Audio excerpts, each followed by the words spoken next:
ಇವತ್ತಿನ ದಿನ ರೈತರು ಅರಮನೆ ಒಳಗೆ ಇರಬೇಕ, ಅದನ್ನು ಬಿಟ್ಟ ರಸ್ತೆ ಒಳಗೆ ಕೂತ ಈ ರೀತಿ ಪ್ರತಿಭಟನೆ ಮಾಡೋದು ಸರಿಯಲ್ಲ ಅಂತೇಳಿ ನಾನು ರಾಜ್ಯ ಸರ್ಕಾರಕ್ಕೆ ಮತ್ತು ಕಾರ್ಖಾನೆ ಮಾಲೀಕರಿಗೆ ತಿಳಿಸ್ತಾನೆ. ಯಾಕಪ್ಪ ಅಂದ್ರ ನಾವೇನು ರೈತರು ನಿಮ್ಮ ಮನೆ ಆಸ್ತಿ ಕೇಳತ್ತಿಲ್ಲ, ರೈತರು ಬೆಳೆದಂತ ಬೆಳೆಗೆ ಸರಿಯಾದ ಬೆಲೆ ಕೊಡಿ ಅಂತ ಕೇಳತ್ತೀವ. ಅದನ್ನ ಬಿಟ್ಟ ನೀವು ಇಲ್ಲ ಸಲ್ಲದ ಉಡಾಪೆ ಉತ್ತರಗಳನ್ನ ಕೊಟ್ಟ ಏನಾದ್ರೂ ಹೆಚ್ಚು ಕಮ್ಮಿ ನಾಟಕ ಮಾಡ್ರೆ ಇನ್ನು ನಡೆಯಂಗಿಲ್ಲ.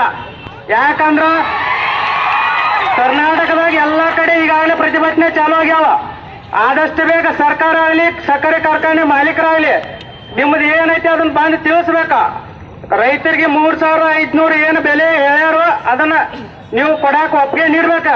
ಇಲ್ಲಂದ್ರ ಮುಂದಿನ ದಿನ ಬಂದಾಗ ನಿಮಗೆ ಸರಿಯಾದ ಪಾಠ ಕಲ್ಸಕ್ ರೈತರು ರೆಡಿ ಅದಾರು, ಕರ್ನಾಟಕ ರಕ್ಷಣಾ ವೇದಿಕೆನೂ ರೆಡಿ ಐತಿ, ವಿದ್ಯಾರ್ಥಿ ಪರಿಷತ್ ಸಂಘನೂ ರೆಡಿ ಐತಿ.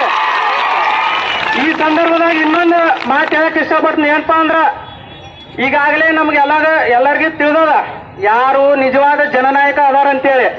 ಮುಂದಿನ ದಿನಮಾನದಾಗ ಏನ ಎಲೆಕ್ಷನ್ ಬರ್ತಾವ, ನಿಮ್ಮ ಮನೆ ಬಾಗಿಲಿಗೆ ಬರ್ತಾರ, ಅಣ್ಣ ಓಟ್ ಹಾಕಿ ಯಪ್ಪ ಓಟ್ ಹಾಕಿ ಅಂತೇಳಿ ರೈತರಿಗೆ ಈ ಮುಖಾಂತರ ಒಂದು ಮಾತು ಹೇಳ್ತೀನ. ನಿಮ್ಮ ಮನ್ಯಾಗ ಏನು ಬಾರ್ಕೋಲ್ಗಳು ಎಲ್ಲ ರೆಡಿ ಮಾಡಿಡ್ರಿ. ಯಾವಾಗ ಓಟ್ ಹಾಕತ್ತೇಳಿ ನಿಮ್ಮ ಮನೆಗೆ ಬಂದ ಅಂದ್ರ ಆ ಬಾರ್ಕೋಲಿನ ಬಿಸಿ ಅವ್ರಿಗೆ ಮುಟ್ಟಿಸ್ರಿ ಅಂತೇಳಿ ಈ ಮುಖಾಂತರ ನಾನು ತಿಳಿಸ್ತೀನಿ. ಎಲ್ಲರಿಗೂ ನಮಸ್ಕಾರ.